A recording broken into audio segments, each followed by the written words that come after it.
Captain സ്മോക്കറും അദ്ദേഹത്തിന്റെ ആൾക്കാരും സീസറിന്റെ ആൾക്കാരുമായിട്ട് ഫൈറ്റ് ചെയ്യുന്ന സ്ഥലത്തേക്കാണ്. അങ്ങനെ അവിടെയുള്ള എല്ലാവരും നമ്മുടെ സ്ട്രോ ഹാറ്റ്സിനെ കണ്ടു. ഡാ മാസ്റ്റർ നാറി, മര്യാദയ്ക്ക് പുറത്തേക്ക് ഇറങ്ങി വാടാ എന്ന് പറഞ്ഞ് ലൂഫി അവിടെ നിന്ന് പൊട്ടിച്ചിരിക്കുകയാണ്. ഇവിടെ വെച്ച് ലൂഫിയെ കാണുന്ന ക്യാപ്റ്റൻ സ്മോക്കർ ആവട്ടെ പെട്ടെന്ന് ലൂഫിയെ ആക്രമിക്കുന്നു. അതുപോലെ ലൂഫിയുടെ കൂടെ വന്ന ഫ്രാങ്കിയും റോബിനും അവിടെ ഉണ്ടായിരുന്ന ക്യാപ്റ്റൻ സ്മോക്കറിന്റെ ആൾക്കാരെയും സീസറിന്റെ ആൾക്കാരെയും തടഞ്ഞു. ലൂഫിയുടെ കൂടെ ഫൈറ്റ് ചെയ്യുന്ന ക്യാപ്റ്റൻ സ്മോക്കർ ഇപ്പൊ ലൂഫിയുടെ മുന്നിൽ ഒന്നുമല്ല. പണ്ട് ക്യാപ്റ്റൻ സ്മോക്കർ ലൂഫിയുടെ കൂടെ നിസാരമായിട്ട് ഫൈറ്റ് ചെയ്തു. ലൂഫിക്ക് എന്ന് പിടിച്ചു നിൽക്കാനും പറ്റിയില്ല. പക്ഷെ ഇപ്പൊ അങ്ങനെയല്ല. കൂടാതെ ക്യാപ്റ്റൻ സ്മോക്കർ ടെഷിംഗിയുടെ ശരീരത്തിലായതുകൊണ്ട് ഒട്ടും ലൂഫിയുടെ കൂടെ പിടിച്ചു നിൽക്കാൻ പറ്റാത്തൊരവസ്ഥയിലാണ്. ഇതേ സമയത്ത് ലോയും ചോപ്പറും സീസർ ആ കുട്ടികൾക്ക് കൊടുത്ത ഡ്രഗ് കണ്ടുപിടിക്കാൻ വേണ്ടി ലബോറട്ടറിയുടെ പുറകുവശത്തുള്ള ഡോർ വഴി അകത്തേക്ക് വന്നു. ഇനി ആ ഡ്രഗ് ഏതാണെന്ന് കണ്ടുപിടിച്ച് കുട്ടികളെ പഴയതുപോലെ ആക്കാനുള്ള മരുന്നുണ്ടാക്കണം. അതിനുവേണ്ടി രണ്ടുപേരും സീസറിന്റെ ലാബിലേക്ക് വന്നു. അവിടെ സീസറിന്റെ സഹായിയായിട്ടുള്ള ചിറകുള്ള പെണ്ണിരിക്കുന്നുണ്ട്. അവളുടെ പേരാണ് മോണറ്റ്. അവളെ എങ്ങനെയെങ്കിലും ഇനി പുറത്തേക്ക് കൊണ്ടുപോകണം. എന്നാലേ ചോപ്പറിന് ആ ഡ്രഗ് ഏതാണെന്ന് കണ്ടുപിടിക്കാൻ പറ്റുള്ളൂ. അതുകൊണ്ട് ലോ ആരും കാണാതെ ചോപ്പറിനെ താഴെ വെച്ചു. എന്നിട്ട് എന്തൊക്കെയോ സംസാരിക്കാനുണ്ടെന്ന് പറഞ്ഞ് മോണറ്റിനെ വിളിച്ച് പുറത്തേക്ക് കൊണ്ടുവന്നു. ഇതാണ് ചോപ്പറിന് കിട്ടിയ സമയം. എത്രയും പെട്ടെന്ന് ആ ഡ്രഗ് കണ്ടുപിടിച്ച് മരുന്നുണ്ടാക്കണം. അതിനുവേണ്ടി ചോപ്പർ ആ ഡ്രഗ് അന്വേഷിക്കുന്നു. ഇതേ സമയത്ത് പുറത്ത്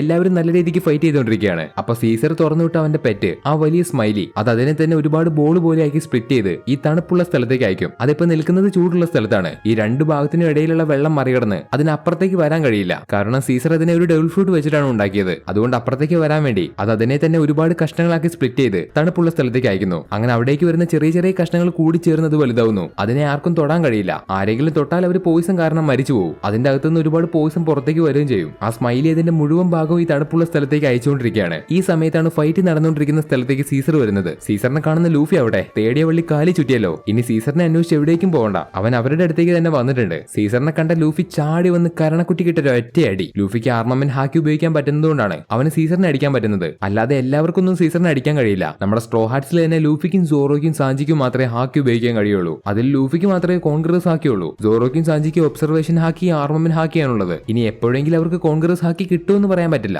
നമുക്ക് എന്തായാലും നോക്കാം. ഇപ്പൊ സീസറിന് ചാടി വന്നടിക്കുന്ന ലൂഫിയെ സീസർ അവന്റെ പോയിസൺ ഗ്യാസ് ഉപയോഗിച്ച് തളർത്താൻ ശ്രമിക്കുന്നുണ്ട്. പക്ഷെ ലൂഫിയുടെ ദേഹത്ത് സീസറിന്റെ നല്ല ഏതൊരു പോയിസണും വർക്കാവില്ല. കാരണം ലൂഫിയുടെ ശരീരത്തിൽ പണ്ട് മജലിന്റെ പോയിസൺ ആയപ്പോ അതിനെ എതിർക്കാനുള്ള ആന്റിബോഡി ലൂഫിയുടെ ശരീരത്തിലുണ്ട്. അതുകൊണ്ട് ഏതൊരു പോയിസൺ ഉപയോഗിച്ചാലും ലൂഫിയുടെ ശരീരത്തിന് ഒന്നും ആവില്ല. ഈ ഒരു കാര്യം മനസ്സിലാക്കുന്ന സീസർ ഇപ്പൊ എന്താ ചെയ്യാന്ന് വെച്ചാൽ അവന്റെ ഡബിൾ ഫ്രൂട്ട് പവർ കൊണ്ട് ഏതൊരു ഗ്യാസിനെയും കൺട്രോൾ ചെയ്യാൻ പറ്റും. അത് പോയിസൺ ഗ്യാസ് മാത്രമല്ല, അവൻ ഓക്സിജനെയും കൺട്രോൾ ചെയ്യാൻ പറ്റും. അങ്ങനെ അവന്റെ കൂടെ ഫൈറ്റ് ചെയ്യുന്ന ലൂഫിയുടെ ഓക്സിജൻ അവൻ ഇല്ലാതാക്കി. അതോടെ ലൂഫിക്ക് ശ്വാസം എടുക്കാൻ പറ്റുന്നില്ല. ശ്വസിക്കാൻ കഴിയാത്ത ലൂഫി ബോധം കെട്ട് താഴെ വീണു. ഇതുപോലെ സീസർ അവിടെ ഉണ്ടായിരുന്ന ഫ്രാങ്കി, റോബിൻ, ക്യാപ്റ്റൻ സ്മോക്കർ, ടെഷിംഗി അവരുടെയും ഓക്സിജൻ ഇല്ലാതാക്കി. അങ്ങനെ അവരും ശ്വസിക്കാൻ കഴിയാതെ ബോധം കെട്ട് താഴെ വീണു. തുടർന്ന് സീസർ അവരെ 5 പേരെയും കെട്ടിവെച്ചു. പുറത്ത് നടക്കുന്ന ഈ സംഭവങ്ങളൊന്നും അറിയാതെ മോണറ്റിനെയും കൊണ്ട് പുറത്തേക്ക് വരുന്നല്ലോ. പെട്ടെന്ന് എന്തോ നെഞ്ചുവേദന എടുത്ത് താഴെ വീണു. അപ്പൊ അവന്റെ അടുത്തേക്ക് മറ്റൊരാൾ വരുന്നുണ്ട്. അയാളുടെ പേരാണ് വെർഗോ. ഈ വെർഗോ ഇവിടേക്ക് വന്നത് ജോക്കർ പറഞ്ഞിട്ടാണ്. അതായത് ഇയാൾ ജോക്കറിന്റെ ആളാണ്. അയാളുടെ കയ്യിൽ ലോയുടെ ഹൃദയമുണ്ട്. ആ ഹൃദയം അയാൾ പിടിച്ച് അമർത്തിയത് കൊണ്ടാണ് ലോ നെഞ്ചുവേദന എടുത്ത് താഴെ വീണത്. ലോയുടെ ഹൃദയം അയാളുടെ കയ്യിൽ എങ്ങനെയാണ് കിട്ടിയെന്ന് വെച്ചാൽ അന്ന് ലോ സീസറിന്റെ അടുത്തേക്ക് വന്ന് അവനോട് താമസിക്കണം, അതുപോലെ ഈ കാര്യം ജോക്കർ അറിയാൻ പാടില്ല എന്നൊക്കെ പറഞ്ഞപ്പോ അവനോട് തിരിച്ച് സീസർ 2 കാര്യം ആവശ്യപ്പെട്ടിരുന്നു. 1, നടക്കാൻ കഴിയാത്ത അയാളുടെ ആൾക്കാർക്ക് കാല് വെച്ചു കൊടുക്കണം. 2, ഒരു വിശ്വാസത്തിന് വേണ്ടി ലോ അവന്റെ ഹൃദയം അത് സീസറിന് കൊടുക്കണം എന്ന് പറഞ്ഞു. ഇങ്ങനെയാണ് ലോയുടെ ഹൃദയം സീസറിന്റെ അടുത്തേക്ക് എത്തിയത്. ഇപ്പൊ അത് വെർഗോയുടെ കയ്യിലും. ലോ ഇവിടേക്ക് വന്ന കാര്യമൊക്കെ മോണറ്റ് ജോക്കറിനെ അറിയിച്ചിരുന്നു. കാരണം മോണറ്റ് ജോക്കറിന്റെ സ്പൈ ആണ്. അങ്ങനെ ഇവിടെ നടക്കുന്ന എല്ലാ സംഭവവും മോണറ്റ് വഴി ജോക്കർ അറിഞ്ഞു. അതുകൊണ്ടാണ് ജോക്കർ ലോയെ കൊല്ലാൻ വേണ്ടി വെർഗോയെ ഇവിടേക്ക് അയച്ചത്. ഈ വെർഗോ ഒരു ചെറിയ പുള്ളിയൊന്നുമല്ല, ഒരു വൈസ് അഡ്മിറലാണ്. അതും ക്യാപ്റ്റൻ സ്മോക്കർക്കുള്ള G5ന്റെ ലീഡർ. ആ കുട്ടികളെ ഇവിടേക്ക് തട്ടിക്കൊണ്ടുവന്ന കാര്യം ഇയാളാണ് മറച്ചു വെച്ചത്. ഇയാൾ നേവിയിലുള്ള ജോക്കറിന്റെ ഒരു സ്പൈ ആണ്. ഇയാൾ ജോക്കറിന് വേണ്ടി എന്തും ചെയ്യും. അങ്ങനെ വെർഗോ ലോയെ പിടിച്ചു. ശേഷം Luffy, Franky, Law, captain Smoker, Tashigi ഇവരെ എല്ലാവരെയും പിടിച്ചൊരു കേജിന്റെ അകത്ത് ഇട്ടുവെച്ചു. ഇതിലെ ഡബിൾ ഫ്രൂട്ട് യൂസേഴ്സിനെ സീപ്രസം സ്റ്റോൺ കൊണ്ട് ഉണ്ടാക്കിയ ചങ്ങല കൊണ്ടാണ് കെട്ടിവെച്ചത്. അതുകൊണ്ട് അവർക്ക് അവരുടെ പവർ ഉപയോഗിക്കാൻ കഴിയില്ല. ഇതേ സമയത്ത് കിനിമോന്റെ ബാക്കി പകുതി ശരീരം വെള്ളത്തിലായതുകൊണ്ട് അത് വെള്ളത്തിലിറങ്ങി എടുക്കാൻ പോകുന്നത് നാമിയുടെ ശരീരത്തിലുള്ള സാഞ്ചിയാണ്. പക്ഷെ സാഞ്ചി എത്ര അടിയിലേക്ക് പോയിട്ടും ആ ശരീരത്തിന്റെ ഭാഗം കണ്ടുപിടിക്കാൻ പറ്റുന്നില്ല. കാരണം ആ ഭാഗം ഒരു മീനിന്റെ വായലാണ്. അത് കണ്ടുപിടിക്കുന്ന സാഞ്ചി ആ മീനിനെ അടിച്ച് കിനിമോന്റെ ആ ശരീരത്തിന്റെ ഭാഗം പുറത്തേക്ക് കൊണ്ടുവരുന്നു. അങ്ങനെ കിനിമോൻ അയാൾക്ക് അയാളുടെ മുഴുവൻ ഭാഗവും തിരിച്ചു കിട്ടി. പക്ഷെ അപ്പൊ ഒരു പ്രശ്നമുണ്ട്. അവിടേക്ക് വന്ന സ്മൈലിയുടെ ഓരോ ഭാഗങ്ങൾ കൂടി ചേർന്ന് അത് അവരെ അറ്റാക്ക് ചെയ്യാൻ ചുറ്റി വളഞ്ഞു. സാധാ വാളുകൊണ്ട് വെട്ടിയാൽ അവറ്റങ്ങൾ ഇല്ലാതാവില്ല. പക്ഷെ തീ കൊണ്ട് കത്തിച്ചാൽ അത് പൊട്ടിത്തെറിച്ച് ഇല്ലാതാവും. അതുകൊണ്ട് അതിനെ ഇല്ലാതാക്കണമെങ്കിൽ തീ കൊണ്ട് കത്തിക്കണം. പക്ഷെ ഒരു വലിയ പൊട്ടിത്തെറി ഉണ്ടാവും. സ്ട്രോ ഹാറ്റ്സിന്റെ കൂടെയുള്ള കിനിമോന് ഡബിൾ ഫ്രൂട്ട് മാത്രമല്ല ഉള്ളത്. അയാൾ ഒരു സാമുറായി ആണ്. അയാളുടെ ശരിക്കുള്ള കഴിവ് എന്താണെന്ന് വെച്ചാൽ അയാൾക്ക് അയാളുടെ വാളുകൊണ്ട് തീ ഉണ്ടാക്കാൻ പറ്റും. അയാളുടെ മറ്റൊരു പേര് ഫയർഫോക്സ് കിനിമോൻ എന്നാണ്. കിനിമോൻ ഇപ്പോൾ അയാളുടെ പവർ ഉപയോഗിച്ച് അവർക്ക് ചുറ്റുമുള്ള സ്മൈലി തീ കൊണ്ട് വെട്ടി. ഉടനെ ആ സ്മൈലി പൊട്ടിത്തെറിച്ചപ്പോ കിനിമോൻ അതിനെയും വെട്ടി ഇല്ലാതാക്കി. അതായത് കിനിമോൻ ഈ ലോകത്ത് വെട്ടാൻ കഴിയാത്ത തീയൊന്നുമില്ല. ഇപ്പോൾ അയാളുടെ ശരീരം സാഞ്ചി കണ്ടുപിടിക്കാൻ സഹായിച്ചതുകൊണ്ട് അയാൾ സാഞ്ചിക്ക് മുന്നിൽ മുട്ടുകുത്തി നന്ദി പറയുന്നു. കിനിമോന് പൈററ്റ്സിനെ വെറുപ്പാണ്. അവരെ വിശ്വസിക്കില്ല. കാരണം അയാളുടെ മകനെ തട്ടിക്കൊണ്ടുവന്നത് പൈററ്റ്സ് ആയതുകൊണ്ട്. പക്ഷേ സ്ട്രോ ഹാറ്റ്സ് അങ്ങനെയല്ല. ഇവിടെ എത്തിയ സ്ട്രോ ഹാറ്റ്സിന് തന്നെ ഒരുപാട് പ്രശ്നങ്ങളുണ്ട്. അതിന്റെ ഇടയിലൂടെയാണ് സാഞ്ചി കിനിമോനെ സഹായിക്കുന്നത്. സഹായിക്കുന്നത്. ഈ സാമുറായികൾ ആരുടെ മുന്നിലും അങ്ങനെ ഇങ്ങനെയൊന്നും മുട്ടുകുത്താറില്ല. കാരണം അവർക്ക് അഭിമാനം കൂടുതലാണ്. അവർ വാരിയേഴ്സ് ആണ്. അതുകൊണ്ട് ആരോടും മാപ്പ് പറയില്ല, ആരുടെ മുന്നിലും മുട്ടുകുത്തൂല്ല. പക്ഷെ തെറ്റ് അവരുടെ ഭാഗത്താണെന്ന് തിരിച്ചറിഞ്ഞാൽ, അവരെ ആരെങ്കിലും മനസ്സറിഞ്ഞ് സഹായിച്ചാൽ ഈ സാമുറായി ആരെയും മറക്കില്ല. അവർക്ക് എപ്പോഴും ഒരുപാട് നന്ദി ഉണ്ടാവും. അതുകൊണ്ടാണ് കിനിമോൻ സാഞ്ചിക്ക് മുന്നിലും മുട്ടുകുത്തിയത്. ഇപ്പൊ അവരാ സ്മൈലിയെ ഇല്ലാതാക്കിയതുകൊണ്ട് പ്രശ്നങ്ങളെല്ലാം തീർന്നു എന്ന് വിചാരിച്ച് നിൽക്കുമ്പോൾ അപ്പുറത്ത് നിൽക്കുന്ന ആ വലിയ സ്മൈലി മുമ്പത്തേതിനേക്കാൾ ഒരുപാട് വലുപ്പമുള്ള ഭാഗങ്ങൾ ഇവിടേക്ക് അയക്കാൻ തുടങ്ങി. അതിനെയൊക്കെ വെട്ടി ഇല്ലാതാക്കാൻ ആർക്കും കഴിയില്ല. അതുകൊണ്ട് കിനിമോൻ സ്ട്രോ ഹാർട്ട്സോടുന്നുള്ള ജീവനും കൊണ്ട് തിരിഞ്ഞോടി. ഇവിടെ ഊസോപ്പും സാഞ്ചിയുടെ അകത്തുള്ള നാമി ആ കുട്ടികളെ നോക്കിക്കൊണ്ടിരിക്കുമ്പോൾ അവർ വീണ്ടും വയലന്റ് ആവുന്നു. ഊസോപ്പിനും നാമിക്കും എത്ര ശ്രമിച്ചിട്ടും അവരടക്കി നിർത്താൻ കഴിയുന്നില്ല. ഈ സമയത്താണ് അവിടേക്ക് സീസർ വരുന്നത്. സീസറിനെ കാണുന്ന കുട്ടികൾ ആ ചങ്ങലയൊക്കെ പൊട്ടിച്ച് അയാളുടെ അടുത്തേക്ക് പോകുന്നു. അവർക്ക് ഇനി ആ മുട്ടായി വേണമെങ്കിൽ അവിടെ വെച്ച് ഊസോപ്പിനെയും നാമിയും സീസർ കൊല്ലാൻ പറയുന്നു. അത് കേട്ട് ആ കുട്ടികൾ മടിച്ചു നിന്നില്ല. അവർ ആ മുട്ടായിക്ക് വേണ്ടി എന്തും ചെയ്യും. സീസർ പറഞ്ഞനുസരിച്ച് ആ കുട്ടികൾ അവരെ കൊല്ലാൻ തുടങ്ങുമ്പോൾ പെട്ടെന്ന് ബ്രൗൺ ബീഡ് ആ കുട്ടികളെ തട്ടിമാറ്റി. നേരത്തെ എദി ബ്രദേഴ്സ് അറ്റാക്ക് ചെയ്തപ്പോൾ ബ്രൗൺ ബീഡ് മരിച്ചിട്ടില്ലായിരുന്നു. ഇപ്പൊ സീസർ എന്ത് ചെയ്യുമെന്ന് വെച്ചാൽ അവരെ 3 പേരെ അറ്റാക്ക് ചെയ്ത് താഴെയിട്ട് ആ കുട്ടികളെയും കൊണ്ട് തിരിച്ച് ലാബിലേക്ക് പോകുന്നു. ലാബിലേക്ക് വന്ന ആ കുട്ടികൾ ആ മുട്ടായിക്ക് വേണ്ടി തിരിച്ച് അവരുടെ പഴയ റൂമിലേക്ക് തന്നെ പോവുകയാണ്. പക്ഷെ അതിലെ ജയന്റ് ആയിട്ടുള്ള ഒരു കുട്ടിക്ക് മാത്രം അവളുടെ സ്വബോധം തിരിച്ചു കിട്ടി. എന്നാലും അവൾ കാണുന്ന എല്ലാവരും അവളെ ഉപദ്രവിക്കാൻ വരുന്ന മോൺസ്റ്റേഴ്സിനെ പോലെ അവൾക്ക് തോന്നി. അതുകൊണ്ട് ആ കുട്ടി മാത്രം പുറത്തേക്ക് പോകാൻ ശ്രമിക്കുന്നു. ഇപ്പൊ ഇതേ ലാബിന്റെ മറ്റൊരു ഭാഗത്താണ് അവർ ലൂഫിയും ലോയൊക്കെ പൂട്ടി വെച്ചത്. അപ്പൊ അവരുടെ കൂടെയുള്ള ക്യാപ്റ്റൻ സ്മോക്കറിനും ടച്ചിങ്ങിക്കും വെർഗോ ജോക്കറിന് വേണ്ടി പണിയെടുക്കുന്ന നേവിയിലുള്ള ഒരു ചാരനാണെന്ന് ലോ പറഞ്ഞു കൊടുക്കുന്നു. അപ്പൊ ലൂഫി ജോക്കർ ആരാണെന്ന് ലോയോട് ചോദിക്കുന്നു. കുറച്ച് കാലങ്ങൾക്ക് മുമ്പ് ഞാനും അവന്റെ ആളായിരുന്നു. അങ്ങനെയാണ് എനിക്ക് വെർഗോയെ പരിചയം. ജോക്കർ ഒരു അണ്ടർവേൾഡ് ബ്രോക്കറാണ്. പക്ഷെ അവന്റെ ശരിക്കുള്ള പേര് അതല്ല. അവൻ ആരാണെന്ന് നിങ്ങൾക്ക് എല്ലാവർക്കും ശരിക്കും അറിയാം. 7 വാർലോഡ്സിലെ one of the notorious pirate. അവന്റെ പേരാണ് ഡോൺ കിഹോത്തെ ദോ ഫ്ലമിംഗോ. ഇത് കേട്ട എല്ലാവരും ഷോക്കായി. 7 വാർലോഡ്സിലെ ഒരാളാണ് ഈ ജോക്കർ. അതുപോലെ മറൈൻ ഫോർഡിൽ വെച്ച് ലൂഫി ഡോ ഫ്ലമിംഗോയെ കണ്ടിട്ടുണ്ട്. ഇപ്പൊ ഇവര് സംസാരിക്കുന്ന ഈ കാര്യങ്ങളൊക്കെ ഈ റൂമിന്റെ അകത്ത് ഒളിച്ചിരിക്കുന്ന ചോപ്പറും കേൾക്കുന്നുണ്ട്. ഇതേ സമയം കൊണ്ട് ചോപ്പർ ആ റൂമിലുള്ള ഡ്രഗും കണ്ടുപിടിച്ചു. അതിനെതിരെയുള്ള മരുന്നും കണ്ടുപിടിച്ചു. ഇനി എത്രയും പെട്ടെന്ന് അവിടുന്ന് പുറത്തേക്ക് പോയിട്ട് ആ കുട്ടികളെ സഹായിക്കണം. അതുകൊണ്ട് ചോപ്പർ ആരും കാണാതെ ഒളിച്ചും പാത്തും അവിടെ നിന്ന് പുറത്തേക്ക് ഇറങ്ങി പോകുന്നു. അങ്ങനെ അവിടെ നിന്ന് ഓടി വരുന്ന ചോപ്പർ ആ ജയന്റ് ആയിട്ടുള്ള കുട്ടിയെ കണ്ടു. ആ കുട്ടിയെ അവിടെ നിന്ന് പിടിച്ചുകൊണ്ട് പോകാൻ 3 ആൾക്കാർ അവിടെ നിൽക്കുന്നുണ്ട്. അത് കാണുന്ന ചോപ്പർ അവരെ 3 പേരെയും അടിച്ച് തെറിപ്പിച്ചു. എന്നിട്ട് അവൻ കണ്ടുപിടിച്ച ഡ്രഗിനെതിരെയുള്ള മരുന്ന് ആ കുട്ടിയുടെ ശരീരത്തിലേക്ക് കുത്തിവെച്ചു. അങ്ങനെ ആ കുട്ടിയുടെ പ്രശ്നങ്ങളെല്ലാം മാറി. വയലന്റ് ആയിരുന്ന ആ കുട്ടി ഇപ്പൊ പഴയതുപോലെ ആയി. തിരിച്ച് ലാബിലേക്ക് വന്ന സീസർ ആ ലാബ് മുഴുവൻ അടച്ചു. ഇനി അതിന്റെ അകത്തേക്ക് കടക്കാനോ പുറത്തേക്ക് പോകാനോ ആർക്കും പറ്റില്ല. നമ്മുടെ പകുതി സ്ട്രോ ഹാർട്ട്സും അതുപോലെ മറൈൻസിലെ ആൾക്കാർ ഇപ്പൊ പുറത്താണ്. അവരുടെ പുറകെ അവരെ അറ്റാക്ക് ചെയ്യാൻ ആ സ്മൈലി ഉണ്ട്. സീസർ എന്തിനാണ് ഇങ്ങനെ ചെയ്യുന്നതെന്ന് വെച്ചാൽ, അതായത് സീസറിന്റെ പ്ലാൻ എന്താണെന്ന് വെച്ചാൽ, വർഷങ്ങൾക്ക് മുമ്പ് സീസർ ഒരു മാരകമായിട്ടുള്ള വെപ്പൺ ഉപയോഗിച്ച് ഈ ഐലൻഡ് മുഴുവനായിട്ട് നശിപ്പിച്ചു. പക്ഷെ അന്ന് ഇവിടെ ഉണ്ടായിരുന്ന മനുഷ്യന്മാരൊന്നും മരിച്ചില്ല. അവരുടെ അരയ്ക്ക് താഴത്തേക്ക് പാരലൈസ് ആയതേ ഉള്ളൂ. സീസറിന്റെ പ്ലാൻ അനുസരിച്ച് അവർ മുഴുവൻ മരിക്കണം. അത്രയും ഡെഡ്ലി ആയിട്ടുള്ള ഒരു വെപ്പൺ ഉണ്ടാക്കാനാണ് അവൻ ശ്രമിക്കുന്നത്. പക്ഷെ കഴിഞ്ഞ പ്രാവശ്യം അവനെ കൊണ്ട് സാധിച്ചില്ല. അതുകൊണ്ട് ഈ പ്രാവശ്യം ഇത് നടത്തിയെടുക്കാനാണ് സീസറിന്റെ പ്ലാൻ. അവൻ ഉണ്ടാക്കിയ വെപ്പൺ ഉപയോഗിച്ച് അവൻ ഈ ഐലൻഡ് മുഴുവൻ പോയിസൺ ഗ്യാസ് കൊണ്ട് നിറയ്ക്കും. അങ്ങനെ അതിൽ പെടുന്ന ആൾക്കാർ ഒരു കല്ലായിട്ട് മാറും. അവർ മരണപ്പെടും. ഇവിടെ ഈ നടക്കുന്ന സംഭവങ്ങളെല്ലാം ലോകത്തുള്ള അണ്ടർഗ്രൗണ്ട് ബ്രോക്കേഴ്സിന് സീസർ കാണിച്ചു കൊടുക്കും. അണ്ടർഗ്രൗണ്ട് ബ്രോക്കേഴ്സ് ആരൊക്കെയാണെന്ന് വെച്ചാൽ ഒരുപാട് പേരുണ്ട്. വേഴ്സ്റ്റ് ജനറേഷനിലെ പൈററ്റ്സ്, എംബറേഴ്സിന്റെ പൈററ്റ്സ്, അങ്ങനെ ഒരുപാട് പേരുണ്ട്. അവർക്കൊക്കെ ഇവിടെ നടക്കുന്ന സംഭവങ്ങൾ ഒരു ഉദാഹരണം പോലെ സീസർ കാണിച്ചു കൊടുക്കും. അങ്ങനെ ഈ വെപ്പന്റെ പവർ കണ്ട് ഇഷ്ടപ്പെടുന്ന ആൾക്കാര് സീസറിന്റെ അടുത്ത് നിന്ന് പണം കൊടുത്ത് ആ വെപ്പൺ വാങ്ങും. സീസർ ഇത്രയും ചെയ്യുന്നത് അവന്റെ വെപ്പൺ വിൽക്കാൻ വേണ്ടിയാണ്. ലോകത്തിലുള്ള അണ്ടർഗ്രൗണ്ട് ബ്രോക്കേഴ്സിന് ഈ വെപ്പൺ വിൽക്കാൻ വേണ്ടി. ചുരുക്കത്തിൽ പറഞ്ഞ സീസർ ചെയ്യുന്നത് ഒരു വെപ്പൺ ഡീലിംഗ് ആണ്. അവർക്കൊരു ഉദാഹരണം കാണിച്ചു കൊടുക്കാൻ വേണ്ടി അവൻ ഈ ഐലൻഡ് ഒന്നുകൂടെ നശിപ്പിക്കുന്നു. ഐലൻഡ് മുഴുവനായിട്ട് നശിച്ചു കഴിഞ്ഞാൽ അവർക്ക് ആ വെപ്പൺ ഇഷ്ടപ്പെടും. അങ്ങനെ അത് അവർ സീസറിന്റെ അടുത്ത് നിന്ന് പണം കൊടുത്ത് വാങ്ങും. ഇതിൽ സീസറിന്റെ വെപ്പൺ ആണ് ആ സ്മൈലി. പക്ഷെ ആ സ്മൈലി പ്രവർത്തിക്കണമെങ്കിൽ അതിന്റെ ഒപ്പം മറ്റൊരു സാധനം കൂടെ ചേരണം. അതൊരു മുട്ടായിയുടെ രൂപത്തിലാക്കിയിട്ട് സീസർ ആ ഐലൻഡിൽ വെച്ചിട്ടുണ്ട്. ഇനി ആ സ്മൈലി അതിന്റെ അടുത്തേക്ക് വന്ന് അത് തിന്നണം. അത് രണ്ടും കൂടെ ചേരുമ്പോൾ ആ ഐലൻഡ് നശിപ്പിക്കാനുള്ള പോയിസൺ ഗ്യാസ് പുറത്തേക്ക് വരും. അതിന്റെ മുന്നിൽ പെടുന്ന ആൾക്കാർ മുഴുവൻ കല്ലായിട്ട് മാറും. ഈ നടക്കാൻ പോകുന്ന സംഭവങ്ങളൊക്കെ കാണാൻ വേണ്ടി അണ്ടർഗ്രൗണ്ട് ബ്രോക്കേഴ്സ് കാത്തിരിക്കുകയാണ്. സീസറിന്റെ ആൾക്കാർ ആ ഐലൻഡിൽ ഇപ്പോൾ ഒരു സ്ക്രീൻ കൊണ്ടുവന്ന് വെച്ചു. അതിന്റെ തൊട്ടടുത്ത് തന്നെ സ്മൈലിക്ക് കൊടുക്കാനുള്ള മുട്ടായി ഉണ്ട്. ശേഷം ആ സ്ക്രീനിലൂടെ സീസർ സ്മൈലിയെ കണ്ടു. എന്നിട്ട് സീസർ അവിടേക്ക് സ്മൈലിയെ വിളിക്കുന്നു. അങ്ങനെ അവിടേക്ക് ഓടി വരുന്ന സ്മൈലി സീസറിന്റെ ആൾക്കാർ അവിടെ വെച്ച് ആ മുട്ടായി എടുത്ത് തന്നെയാണ്. അങ്ങനെ സ്മൈലി ഇപ്പൊ പ്രവർത്തിക്കാൻ തുടങ്ങി. അപ്പൊ അവിടെ കുറച്ച് ആപ്പിളുകൾ വെച്ചിട്ടുണ്ട്. അതിലൊരു ആപ്പിള് പെട്ടെന്നൊരു ഡെവിൾ ഫ്രൂട്ട് ആയിട്ട് മാറി. കാരണം സീസർ ആ സ്മൈലി ഉണ്ടാക്കിയത് ഡെവിൾ ഫ്രൂട്ട് കൊണ്ടാണ്. അതിപ്പോ ആ മുട്ടായി തിന്നുന്നത് കൊണ്ട് ഇല്ലാതായി. അങ്ങനെ സ്മൈലിയുടെ ഡെവിൾ ഫ്രൂട്ട് ആണ് ഇപ്പൊ ആ ആപ്പിളിലേക്ക് മാറിയത്. അല്ലെങ്കിൽ ഇങ്ങനെയാണ് ഒരു ഡെവിൾ ഫ്രൂട്ട് കൈമാറി പോകുന്നത്. ഒരു ഡെവിൾ ഫ്രൂട്ട് യൂസർ മരിക്കുമ്പോൾ അയാളുടെ അകത്തുള്ള ഡെവിൾ ഫ്രൂട്ട് മറ്റൊരു ഫ്രൂട്ടിലേക്ക് പോകുന്നത് ഇങ്ങനെയാണ്. ഈ കാര്യങ്ങളൊക്കെ സീസറിന് നല്ലതുപോലെ അറിയാം. അതുകൊണ്ടാണ് സീസർ അവിടെ ആ ആപ്പിൾ വെച്ചത്. ഇപ്പൊ ആ സ്മൈലി മുഴുവനായിട്ടും H2S എന്ന് പറയുന്ന ആ പോയിസൺ ഗ്യാസ് ആയിട്ട് മാറി. അങ്ങനെ ആ സ്ഥലം മുഴുവൻ ആ പോയിസൺ ഗ്യാസ് നിറയാൻ തുടങ്ങി. അത് കാണുന്ന സോറോയും സാഞ്ചിയും കിനിമോനും എത്രയും പെട്ടെന്ന് അവിടെ നിന്ന് ഓടി രക്ഷപ്പെടാൻ നോക്കുകയാണ്. അവരുടെ പുറകെ തന്നെ ആ പോയിസൺ ഗ്യാസ് ഉണ്ട്. സീസർ നേരത്തെ അടിച്ചിട്ട നാമിക്കും ഊസോപ്പിനും ഒന്നും സംഭവിച്ചിട്ടില്ല. അവര് ബ്രൗൺ ബിയറിന്റെ സഹായത്തോടെ അവിടെ നിന്ന് ഓടി രക്ഷപ്പെടാൻ ശ്രമിക്കുകയാണ്. അവരുടെയൊക്കെ പുറകെ ഈ പോയിസൺ ഗ്യാസ് ഉണ്ട്. എത്രയും പെട്ടെന്ന് അവർ ആ ലാബിന്റെ അകത്തേക്ക് കയറണം. അല്ലെങ്കിൽ ആ പോയിസൺ ഗ്യാസിൽ പെട്ട് അവരും ഇല്ലാതാവും. ഇവിടെ സീസർ എല്ലാവരും കാണാൻ വേണ്ടി നമ്മുടെ ലൂഫിയും ബാക്കിയുള്ളവരും ഇട്ടു വെച്ചിരിക്കുന്ന കൂടടക്കം എടുത്ത് പുറത്തേക്ക് തൂക്കി വെച്ചു. അവർ മരിക്കുന്നത് കൂടെ കാണുമ്പോൾ കൂടുതൽ ആൾക്കാർ അവന്റെ അടുത്ത് നിന്ന് ആ വെപ്പൺ വാങ്ങുമല്ലോ. അതിനുവേണ്ടിയാണ് സീസർ ഇങ്ങനെ ചെയ്യുന്നത്. പക്ഷെ മരിക്കാൻ പോവാണെന്ന് അറിഞ്ഞിട്ടും സ്ട്രോ ഹാർട്ട്സിന് യാതൊരു പേടിയില്ല. അവർ വളരെ ചില്ലാണ്. ബിയിലാണ്. അവർക്കറിയാം അവരെങ്ങനെയെങ്കിലും രക്ഷപ്പെടുമെന്ന്. അങ്ങനെ ഇരിക്കുമ്പോൾ ലോ അവന്റെ കയ്യിലുള്ള ചങ്ങല അഴിച്ചെടുത്തു. കാരണം ലോയുടെ കയ്യിൽ കെട്ടിയത് സീപ്രസൻ സ്റ്റോൺ കൊണ്ടുള്ള ചങ്ങലയല്ല. എന്നെങ്കിലും ഒരു ദിവസം ഇങ്ങനെ സംഭവിക്കുമെന്ന് ലോയ്ക്ക് നേരത്തെ അറിയാമായിരുന്നു. അതുകൊണ്ട് ലോ എന്ത് ചെയ്തു എന്ന് വെച്ചാൽ നേരത്തെ തന്നെ അവിടെ ഉണ്ടായിരുന്ന സീപ്രസൻ സ്റ്റോൺ കൊണ്ട് ഉണ്ടായിരുന്ന വിലങ്ങുകൾ മാറ്റി അതിനു പകരം സാധാ വിലങ്ങുകൾ വെച്ചു. അതിലൊന്നും ഉപയോഗിച്ചിട്ടാണ് അവർ ലോയെ കെട്ടിവെച്ചത്. ലോ എന്നിട്ട് അവന്റെ പവർ ഉപയോഗിച്ചിട്ട് ആ കെട്ടഴിച്ചു. ശേഷം അവൻ ലൂഫിയുടെയും ഫ്രാങ്കിയുടെയും റോബിന്റെയും കെട്ടഴിച്ചു. ഇനി ക്യാപ്റ്റൻ സ്മോക്കറിനെയും ടഷിങ്കിയും എന്ത് ചെയ്യുമെന്ന് ആലോചിച്ച് നിൽക്കുമ്പോൾ ടഷിങ്കി പറയും, അവരെ തുറന്നു വിടുകയാണെങ്കിൽ നിങ്ങളെ ഞങ്ങൾ ഒന്നും ചെയ്യില്ല, സീസറിനെയും വെർഗോയും പിടിക്കാൻ സഹായിക്കാന്ന്. കാരണം അവർക്കിട്ട് പണി കൊടുത്ത വെർഗോയ്ക്ക് എന്തെങ്കിലും ഒന്ന് തിരിച്ചു കൊടുക്കണ്ടേ, അതുകൊണ്ട് മാത്രം അവരിപ്പോ ഇവരുടെ കൂടെ ചേർന്നു. അങ്ങനെ ടഷിങ്കിയുടെയും ക്യാപ്റ്റൻ സ്മോക്കറിന്റെയും ശരീരം ലോ പഴയതുപോലെ ആക്കി കൊടുത്തു. എന്നിട്ട് അവരുടെ കയ്യിലുള്ള കെട്ടഴിച്ചു വിട്ടു. ആ കൂടിന്റെ അകത്തുനിന്ന് പുറത്തേക്ക് വരുന്ന ഫ്രാങ്കി ആദ്യം കപ്പലിന്റെ അടുത്തേക്ക് പോയി. ശേഷം ബാക്കിയുള്ളവർ ലോയുടെ സഹായത്തോടെ അടച്ചു വെച്ചിരിക്കുന്ന ലാബിന്റെ അകത്തേക്ക് കയറി. എന്നിട്ട് സീസറിന്റെ ആൾക്കാരൊക്കെ അടിച്ച്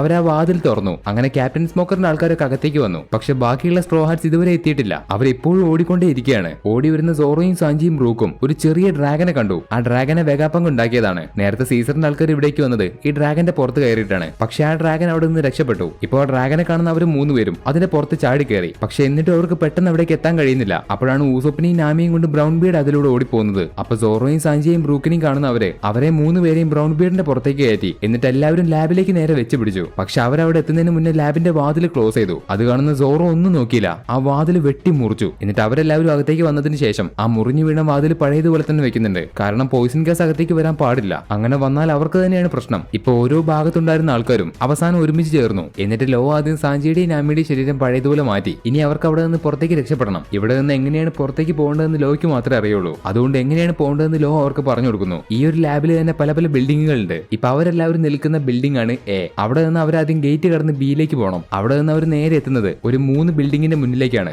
DRC. അതിൽ അവര് പോകേണ്ടത് R എന്ന് പറയുന്ന ബിൽഡിങ്ങിലേക്കാണ്. ആ ബിൽഡിങ്ങിന്റെ ഗേറ്റിൽ R66 എന്ന് എഴുതി വെച്ചിട്ടുണ്ട്. അവരവിടേക്ക് എത്തിയാൽ അവർക്ക് എത്രയും പെട്ടെന്ന് പുറത്തേക്ക് പോകാൻ പറ്റും. അതുകൊണ്ട് ക്യാപ്റ്റൻ സ്മോക്കർ അദ്ദേഹത്തിന്റെ ആൾക്കാരോട് ബിൽഡിംഗ് 6ലേക്ക് പോകാൻ പറയുന്നു. അതനുസരിച്ച് ടഷിങ്കിയും ക്യാപ്റ്റൻ സ്മോക്കറിന്റെ ആൾക്കാരും ബിൽഡിംഗ് 6ലേക്കാണ് പോകുന്നത്. ക്യാപ്റ്റൻ സ്മോക്കർ ആവട്ടെ വെർഗോയെ കണ്ടുപിടിക്കാൻ പോകുന്നു. ഇപ്പൊ സീസർ നോക്കുമ്പോൾ പുറത്തൊരു മനുഷ്യനെയും കാണുന്നില്ല. അത് കാണുന്ന അവർക്ക് മനസ്സിലായി സ്ട്രോ ഹാറ്റ്സും അതുപോലെ ബാക്കിയുള്ള എല്ലാവരും രക്ഷപ്പെട്ടെന്ന്. അതുകൊണ്ട് എങ്ങനെയെങ്കിലും അവരെ കൊല്ലാനാണ് സീസറിന്റെ പ്ലാൻ. നേരത്തെ ഇവിടെ സംഭവിച്ച കാര്യങ്ങളെല്ലാം ഊസോപ്പ് സോറോയ്ക്ക് പറഞ്ഞു കൊടുക്കുന്നു. ലൂഫിയെ സീസർ ബോധം കെടുത്തി പിടിച്ചു വെച്ചു എന്ന് പറഞ്ഞത് കേൾക്കുമ്പോൾ സോറോയ്ക്ക് ദേഷ്യം അടക്കാൻ കഴിയുന്നില്ല. അത് സോറോയ്ക്ക് സഹിക്കാൻ കഴിയുന്നതിനും അപ്പുറമാണ്. അപ്പൊ ഊസോപ്പ്, സോറോ കുഴപ്പമില്ല, നമ്മൾ എന്തായാലും രക്ഷപ്പെട്ടില്ലേ, മിണ്ടാതിരിക്കേ, അത് അത്ര നല്ല കാര്യമൊന്നുമല്ല. നമ്മൾ എന്തിനാ നമ്മുടെ 2 വർഷം പാഴാക്കിയത്? ഇവിടെ ചെയ്യുന്ന ഓരോ തെറ്റിനും നമ്മുടെ ജീവൻ വരെ പോയേക്കാം. ലൂഫി ലൂഫി എന്ന് പറഞ്ഞ് സോറോ ദേഷ്യത്തോടെ ലൂഫി വിളിക്കുന്നു. ഹേയ് ലൂഫി, കുട്ടിക്കളി മതിയാക്ക്, നമ്മളിപ്പോ ഉള്ളത് ന്യൂ വേൾഡിലാണ്, അതുകൊണ്ട് പിടിച്ചു നിൽക്കാൻ നോക്ക്. അത് കേട്ട ലൂഫിക്ക് കാര്യത്തിന്റെ പോക്ക് എങ്ങോട്ടാണെന്ന് മനസ്സിലായി. അവരിവിടേക്ക് വന്നത് തോൽക്കാനല്ല. ലൂഫി ഏതെങ്കിലും ഒരാൾ വന്ന് തൊട്ടാൽ സോറോയുടെ പരാജയമാണ്. അതുകൊണ്ട് തന്നെ സോറോയ്ക്ക് ദേഷ്യം വന്നു. ഇത്രയും സമയം സോറോ ഒന്നും പറയാതെ മിണ്ടാതിരിക്കായിരുന്നു. പക്ഷെ ഇപ്പൊ പറഞ്ഞ കാര്യം സീരിയസ് ആയിട്ടാണെന്ന് ലൂഫിക്ക് മനസ്സിലായി. അതെന്താണെന്ന് സാഞ്ചിക്കും മനസ്സിലാവുന്നുണ്ട്. സ്ട്രോ ഹാറ്റ്സിലെ എല്ലാവരും പെർഫെക്റ്റ് ആണ്, എല്ലാവർക്കും ലൂഫി ഇഷ്ടമാണ്. പക്ഷെ അതിൽ സോറോ, നമ്മുടെ വൈസ് ക്യാപ്റ്റൻ, അതിലൊരു പടി മേലെയാണ്. ഒരു വൈസ് ക്യാപ്റ്റൻ ചെയ്യേണ്ട കാര്യം സോറോ ചെയ്യുന്നുണ്ട്. ക്യാപ്റ്റനോടുള്ള ലോയാലിറ്റി പിന്നെ പറയും വേണ്ട. പണ്ട് സോറോ ഞാൻ ഒരിക്കലും തോൽക്കില്ല എന്ന് പറഞ്ഞ വാക്ക് അവൻ ഇപ്പോഴും പാലിച്ചുകൊണ്ടേയിരിക്കുകയാണ്. ഇപ്പൊ സോറോ പറഞ്ഞ കാര്യം മനസ്സിലാക്കുന്ന ലൂഫി ആ തെറ്റിനെ ഒരിക്കലും ആവർത്തിക്കില്ല എന്ന് പറഞ്ഞ് എല്ലാവരെയും അടിച്ചു നിരത്തി മുന്നോട്ട് പോയിക്കൊണ്ടേയിരിക്കുകയാണ്. ഇപ്പൊ സീസർ അവരെ കൊല്ലാൻ വേണ്ടി എന്താണ് ചെയ്യാന്ന് വെച്ചാൽ ബിൽഡിംഗ് ബിയിലേക്ക് പോകാനുള്ള ഗേറ്റ് ക്ലോസ് ചെയ്തുകൊണ്ടിരിക്കുകയാണ്. അതുപോലെ പുറത്തുള്ള ബീരങ്കി ഉപയോഗിച്ച് അവൻ ബിൽഡിംഗ് എ തകർത്തു. അങ്ങനെ ആ പോയിസൺ ഗ്യാസ് അകത്തേക്ക് വരുന്നു. ഇനി ബിയിലേക്കുള്ള ഗേറ്റ് മുഴുവനായിട്ടും ക്ലോസ് ചെയ്യുന്നതിന് മുമ്പ് അവർ എത്രയും പെട്ടെന്ന് ബിൽഡിംഗ് ബിയിലേക്ക് എത്തണം. അതിനുവേണ്ടി എല്ലാവരും പെട്ടെന്ന് തന്നെ ബിൽഡിംഗ് ബിയിലേക്ക് പോകുന്നു. പക്ഷെ ഒരുപാട് പേർക്കൊന്നും അതിന്റെ അകത്തേക്ക് കയറാൻ പറ്റുന്നില്ല. കുറച്ച് നേവി സോൾജേഴ്സ് ആ പോയിസൺ ഗ്യാസിൽ പെട്ട് കല്ലായി മാറുന്നു. ബാക്കിയുള്ള എല്ലാവരും നമ്മുടെ സ്ട്രോ ഹാറ്റ്സും ബിൽഡിംഗ് ബിയുടെ അകത്തേക്ക് വന്നു. അങ്ങനെ ആ ബിൽഡിംഗിന്റെ ഗേറ്റും ക്ലോസ് ആയി. നമ്മുടെ സോറോ, സാഞ്ചി, നാമി, ബ്രൂക്ക്, റോബിൻ, അവരുടെ കൂടെ കിനിമോനും ഇവർ 5 പേരും ബ്രൗൺ ബിയറിന്റെ പുറത്ത് കയറി അവിടെ നിന്ന് എത്രയും പെട്ടെന്ന് ബിൽഡിംഗ് 6ലേക്ക് പോയിക്കൊണ്ടിരിക്കുന്നു. അവരുടെ തൊട്ട് പുറകിലാണ് ടഷിങ്കിയും ബാക്കിയുള്ള നേവി സോൾജേഴ്സും. അപ്പൊ അവിടേക്ക് ആരും പ്രതീക്ഷിക്കാതെ വരുന്ന വെർഗോ അവരെ എല്ലാവരെയും പെട്ടെന്ന് അറ്റാക്ക് ചെയ്യുന്നു. അവർക്ക് ആർക്കും വെർഗോയുടെ മുന്നിൽ പിടിച്ചു നിൽക്കാൻ പറ്റില്ല. കാരണം അയാൾ നല്ല സ്ട്രോങ് ആണ്. നേവിയിലെ സോൾജേഴ്സും ടഷിങ്കിയും എല്ലാവരും വിചാരിച്ചു വെച്ചിരുന്നത് വെർഗോ ഒരു നല്ല മനുഷ്യനായിരുന്നു എന്നാണ്. ഇവരോട് എല്ലാവരോടും വെർഗോ പണ്ട് സംസാരിച്ചിരുന്നതും പെരുമാറിക്കൊണ്ടിരുന്നതൊക്കെ ഒരു അച്ഛനെ പോലെയായിരുന്നു. അവർക്ക് എല്ലാവർക്കും വളരെ ഇഷ്ടപ്പെട്ട ഒരാളെ പോലെയായിരുന്നു. പക്ഷെ ഇപ്പൊ ഒരു ശത്രുവിനെ പോലെ പെട്ടെന്ന് അവരെ അറ്റാക്ക് ചെയ്യുമ്പോൾ അവർക്ക് തിരിച്ചൊന്നും ചെയ്യാൻ കഴിയുന്നില്ല. അങ്ങനെ എല്ലാവരെയും വെർഗോ അടിച്ചുകൊണ്ടിരിക്കുമ്പോൾ പെട്ടെന്ന് അവിടേക്ക് സാഞ്ചി കയറി വന്നു. ഒരു പെണ്ണിന്റെ കണ്ണിൽ നിന്ന് വന്ന കണ്ണീരിന് വേണ്ടിയാണല്ല, സാഞ്ചിക്ക് അത് മാത്രം കണ്ടു നിൽക്കാൻ കഴിയില്ല. അങ്ങനെ വെർഗോയും സാഞ്ചിയും തമ്മിൽ ഫൈറ്റ് ചെയ്യുന്നു. ബാക്കിയുള്ള എല്ലാവരും ഓടുന്ന ബ്രൗൺ ബിയറിന്റെ കൂടെ പോയിക്കൊണ്ടേയിരിക്കുന്നു. ഇവിടെ ആ കുട്ടിയെ രക്ഷപ്പെടുത്തിയതിനു ശേഷം ചോപ്പറും ആ കുട്ടിയും ചേർന്ന് ബാക്കിയുള്ള കുട്ടികളെയും സഹായിക്കാൻ വേണ്ടി അവർ ബിസ്ക്കറ്റ് റൂമിലേക്ക് പോകുന്നു. ഈ ബിസ്ക്കറ്റ് റൂം ഉള്ളതും ബിൽഡിംഗ് ബിയിലാണ്. ആ കുട്ടികളാരും ബിസ്ക്കറ്റ് റൂമിലേക്ക് കയറാതിരിക്കാൻ വേണ്ടി ചോപ്പറും ആ വലിയ ജയന്റ് ആയിട്ടുള്ള കുട്ടിയും ചേർന്ന് ബിസ്ക്കറ്റ് റൂമിലേക്കുള്ള വാതിൽ അടച്ചു. ഈ ബിൽഡിംഗ് ബിയുടെ അകത്തേക്ക് വരാൻ 2 ഗേറ്റ് ഉണ്ട്. അതിൽ ആദ്യത്തെ ഗേറ്റ് ആണ് സീസർ അടച്ചത്. രണ്ടാമത്തെ ഗേറ്റ് കടന്ന് മുഴുവൻ ആൾക്കാർ അകത്തേക്ക് വന്നിട്ടുമില്ല. അതുകൊണ്ട് രണ്ടാമത്തെ ഗേറ്റ് ക്ലോസ് ചെയ്ത് 1ാമത്തെ ഗേറ്റ് തുറക്കാനാണ് സീസർ സീസറിന്റെ പ്ലാൻ. അങ്ങനെ പോയിസൺ ഗ്യാസ് അകത്തേക്ക് വന്ന് എല്ലാവരും മരിക്കും. നമ്മുടെ സാഞ്ചി വെർഗോയുടെ കൂടെ ഫൈറ്റ് ചെയ്തുകൊണ്ടിരിക്കുന്നത് അവിടെയാണ്. അവരെ കൊല്ലാനുള്ള കാര്യങ്ങൾ സീസർ ചെയ്തുകൊണ്ടിരിക്കുമ്പോൾ അവിടേക്ക് പെട്ടെന്ന് ലൂഫിയും സ്മോക്കറും വന്നു. കേറി വന്ന ലൂഫി ഒന്നും നോക്കിയില്ല, ചാടി വന്ന് സീസറിന്റെ വയറിനിട്ട് ഒരൊറ്റ അടി. സീസറിന് അവന്റെ പവർ കൊണ്ട് ഓക്സിജൻ കൺട്രോൾ ചെയ്യാൻ പറ്റുന്നത് കുറച്ച് ദൂരത്തേക്ക് മാത്രമേ ഉള്ളൂ. ചെറിയൊരു ഡിസ്റ്റൻസ് മാത്രമേ അവന് ഓക്സിജൻ കൺട്രോൾ ചെയ്യാൻ പറ്റുള്ളൂ. അതുകൊണ്ട് അവന്റെ അടുത്ത് നിന്ന് ഫൈറ്റ് ചെയ്താൽ ശ്വാസം കിട്ടാതെ മരിക്കും. പകരം അവന്റെ അടുത്ത് നിന്ന് കുറച്ച് മാറി നിൽക്കണം. ഈ കാര്യം മനസ്സിലാക്കുന്ന ലൂഫി സീസറിന്റെ അടുത്ത് നിന്ന് കുറച്ച് മാറി നിന്ന് ഫൈറ്റ് ചെയ്യുന്നു. അങ്ങനെ ഫൈറ്റ് ചെയ്ത് ലൂഫി അവസാനം സീസറിനെ അടിച്ച് പരത്താൻ എത്തിയപ്പോഴേക്കും സീസറിന്റെ വലം കൈ മോണറ്റ് അവളുടെ പവർ ഉപയോഗിച്ച് ലൂഫിയെ തടഞ്ഞു. അവൾക്കൊരു ഡബിൾ ഫുഡ് പവർ ഉണ്ട്, അത് ഉപയോഗിച്ച് അവൾക്ക് മഞ്ഞുണ്ടാക്കാൻ പറ്റും. ഇപ്പൊ അവളുടെ പവർ ഉപയോഗിച്ച് ലൂഫി അവൾ തടയുന്ന സമയത്ത് സീസർ പെട്ടെന്ന് അവിടുന്ന് രക്ഷപ്പെടുന്നു. അതുപോലെ ലൂഫിയും മോണറ്റും തമ്മിൽ ഫൈറ്റ് ചെയ്യാണ്. ഇതേ സമയത്ത് ലോ എന്താണ് ചെയ്യുന്നതെന്ന് വെച്ചാൽ സീസറിന്റെ ഗാർഡ്സിനെയൊക്കെ അടിച്ച് താഴെയിട്ട് ഒരു സീക്രട്ട് ആയിട്ടുള്ള റൂമിലേക്ക് വരുന്നു. ആ റൂമിൽ ഒരു വലിയ മെഷീൻ ഉണ്ട്, SAD എന്ന് പേരുള്ള ഒരു വലിയ ടാങ്ക്. ലൂഫിയുടെ കൂടെ ലോ ചേർന്നതും അവരെ സഹായിച്ചതും വേൾഡ് ഗവൺമെന്റിന്റെ കൂടെ ചേർന്ന ഒരു വാർലോഡ് ആയതും എല്ലാം ഈ ഒരു റൂമിലേക്ക് വരാൻ വേണ്ടി മാത്രമായിരുന്നു. സീസറിന്റെ കൂടെ നിന്നതും ജോക്കർ അറിയാതെ ഇത്രയും കാലം പിടിച്ചു നിന്നതും എല്ലാം ഈ ഒരു റൂം കണ്ടുപിടിക്കാൻ വേണ്ടി മാത്രം. ലോ ഈ റൂമിലേക്ക് വന്ന കാര്യം സീസറും വെർഗോയും അറിയുന്നുണ്ട്. അതുകൊണ്ട് അവനെ തടയാൻ വേണ്ടി സാഞ്ചിയുടെ കൂടെ ഫൈറ്റ് ചെയ്യുന്ന വെർഗോ എത്രയും പെട്ടെന്ന് അവിടുന്ന് ലോയുടെ അടുത്തേക്ക് വരുന്നു. അതുപോലെ സാഞ്ചി നിൽക്കുന്ന ആ സ്ഥലം ഇപ്പൊ പോയിസൺ ഗ്യാസ് കൊണ്ട് നിറഞ്ഞുകൊണ്ടിരിക്കുകയാണ്. കൂടാതെ കുറച്ച് നേവി സോൾജേഴ്സും പരിക്കുപറ്റി നിലത്ത് കിടക്കുന്നുണ്ട്. അതുകൊണ്ട് സാഞ്ചി ആ ഗേറ്റ് ക്ലോസ് ചെയ്യുന്നതിന് മുമ്പ് അവരെ എടുത്ത് പുറത്തേക്ക് വരുന്നു. അവിടെ നിന്ന് ലോയുടെ അടുത്തേക്ക് വന്നുകൊണ്ടിരിക്കുന്ന വെർഗോ ലോ ആ റൂമിലേക്ക് കയറിയ കാര്യം ഡോഫ്ലമിംഗോയെ വിളിച്ച് അറിയിക്കുന്നുണ്ട്. ഇതറിയുന്ന ഡോഫ്ലമിംഗോ അവന്റെ രണ്ടാൾക്കാരെ അവിടേക്ക് പറഞ്ഞയക്കാം. അതുപോലെ നടന്നുകൊണ്ടിരിക്കുന്ന പ്രശ്നങ്ങളെല്ലാം ഒതുക്കി തീർത്തിട്ട് വെർഗോയോടും സീസറിനോടും മോണ്ടിനോടും തിരിച്ച് അവന്റെ സ്ഥലമായിട്ടുള്ള ഡ്രസ് റോസയിലേക്കാണ് വരാൻ പറയുന്നത്. ഇതേ സമയത്ത് നമ്മുടെ ചോപ്പറിനും ആ ജയന്റ് ആയിട്ടുള്ള കുട്ടിക്കും ആ വാതിൽ പിടിച്ചു നിർത്താൻ പറ്റുന്നില്ല. അപ്പുറത്തുള്ള കുട്ടികൾ ആ വാതിലടിച്ച് തകർത്തുകൊണ്ടേയിരിക്കുകയാണ്. ഇനി കുറച്ചുകൂടെ കഴിഞ്ഞാൽ അവർ ആ വാതിൽ പൊളിക്കും. അതുകൊണ്ട് ചോപ്പർ അവന്റെ കൂടെയുള്ള കുട്ടിയോട് പെട്ടെന്ന് ബിസ്ക്കറ്റ് റൂമിലേക്ക് പോയിട്ട് അവിടെയുള്ള ക്യാൻഡി എടുത്തു വെക്കണം, അതൊരിക്കലും ഇവർക്ക് കിട്ടാൻ പാടില്ല എന്ന് പറഞ്ഞ ആ കുട്ടി അവിടേക്ക് പറഞ്ഞയക്കുന്നു. അതിനുശേഷം ആ കുട്ടികളെല്ലാവരും ചേർന്ന് ആ വാതിൽ തകർത്തു. എന്നിട്ടും ചോപ്പർ അവരെ തടഞ്ഞു വെക്കാൻ ശ്രമിക്കുന്നുണ്ട്. പക്ഷെ എല്ലാവരും ചേർന്ന് ചോപ്പറിനെ അടിച്ച് അവശനാക്കി. എന്നിട്ട് അവർ നേരെ പോകുന്നത് ബിസ്ക്കറ്റ് റൂമിലേക്കാണ്. ചോപ്പർ ഇനി ആരും അവരെ സഹായിക്കാനില്ലെന്ന് ആലോചിച്ച് കിടക്കുമ്പോൾ അവിടേക്ക് ബ്രൗൺ ബിയർഡിന്റെ പുറത്ത് സോറോ, നാമി, ഊസോപ്പ്, കിനിമോൻ അങ്ങനെ എല്ലാവരും വന്നു. അവർ നേരെ ചോപ്പറിനെ എടുത്ത് ബിസ്ക്കറ്റ് റൂമിലേക്ക് പോകുന്നു. ബിസ്ക്കറ്റ് റൂമിലാവട്ടെ അവിടേക്ക് വന്ന ജയന്റ് ആയിട്ടുള്ള കുട്ടി ആ ക്യാൻഡി ബാക്കിയുള്ള കുട്ടികൾക്ക് കിട്ടാതിരിക്കാൻ അവളുടെ കയ്യിൽ എടുത്തു വെക്കുന്നു. അതേ സമയത്ത് തന്നെ ആ വയലന്റ് ആയ കുട്ടികൾ അവിടേക്ക് വന്ന ആ ക്യാൻഡി പിടിച്ചു വാങ്ങാൻ ശ്രമിക്കുന്നുണ്ട്. ഇവിടെ മോനറ്റിന്റെ കൂടെ ഫൈറ്റ് ചെയ്യുന്ന ലൂഫി അവസാനം ആ ഫ്ലോർ പൊളിച്ച് അവളെയും ചേർത്ത് താഴത്തേക്ക് പോകാൻ ശ്രമിക്കും. പക്ഷെ താഴത്തേക്ക് വീണ് പോകുന്നത് ലൂഫിയാണ്. ആ ഫ്ലോർ പൊളിഞ്ഞിട്ടില്ലായിരുന്നെങ്കിൽ ലൂഫി അവളെ തീർത്തേനെ. ലൂഫി കോൺഗ്രസ് ആക്കി ഉപയോഗിച്ച് മോനറ്റിനെ അടിക്കാൻ വരികയായിരുന്നു. അപ്പോഴാണ് ഫ്ലോർ പൊട്ടി അവൻ താഴത്തേക്ക് വീഴുന്നത്. ശേഷം മോനറ്റ് അവിടെ നിന്ന് ബിസ്ക്കറ്റ് റൂമിലേക്ക് വന്നു. ഇതേ സമയത്ത് ലോയെ കൊല്ലാൻ വേണ്ടി വെർഗോ അവന്റെ അടുത്തേക്ക് വന്നു. എന്നിട്ട് അവർ രണ്ടുപേരും ഫൈറ്റ് ചെയ്യുന്നു. പക്ഷെ വെർഗോയുടെ അടുത്ത് ലോയുടെ ഹൃദയമുണ്ട്. അതുകൊണ്ട് ലോയ്ക്ക് എന്ത് ചെയ്താലും പിടിച്ചു നിൽക്കാൻ കഴിയില്ല.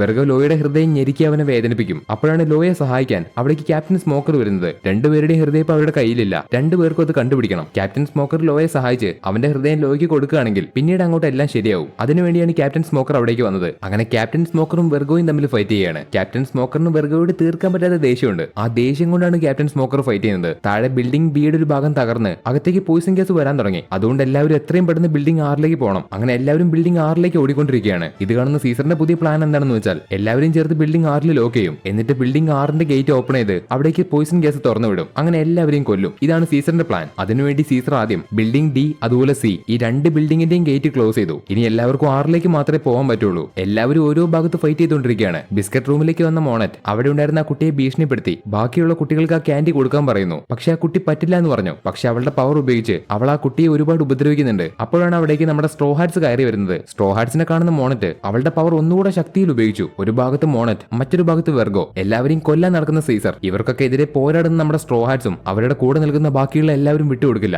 മരിക്കാനാണെങ്കിൽ അവർക്ക് ഇത്രയും ദൂരം വരേണ്ട ആവശ്യമില്ലായിരുന്നു. അതുകൊണ്ട് വിട്ടുകൊടുക്കാൻ ആരും തയ്യാറല്ല. എല്ലാവരും യുദ്ധം ചെയ്ത് നേരിടും. ഈ കൂട്ടത്തിൽ നമ്മുടെ ലൂഫി മാത്രം ഒരു വേസ്റ്റ് കൊണ്ടുവന്നിരുന്ന സ്ഥലത്തേക്കാണ് വീണത്. അവിടെ വെച്ച് ലൂഫി ഒരു ഡ്രാഗനെ കണ്ടു. ഒരു റോസ് കളറുള്ള ഡ്രാഗൺ. അവൻ മുമ്പ് കണ്ടതിനെ വെച്ച് നോക്കുമ്പോൾ ഒരുപാട് വ്യത്യാസമുള്ള ഡ്രാഗൺ. അതിനെ കാണുന്ന ലൂഫി ആ ഡ്രാഗനോട് നീ ഇപ്പൊ എന്തെങ്കിലും പറഞ്ഞോ? അല്ല നിനക്ക് സംസാരിക്കാൻ പറ്റുമോ? അതിരിക്കട്ടെ നീ ആരടാ? അതിന് നീ ആരാ എന്ന് തിരിച്ചാ ഡ്രാഗൻ ലൂഫിയോട് ചോദിക്കുന്നു.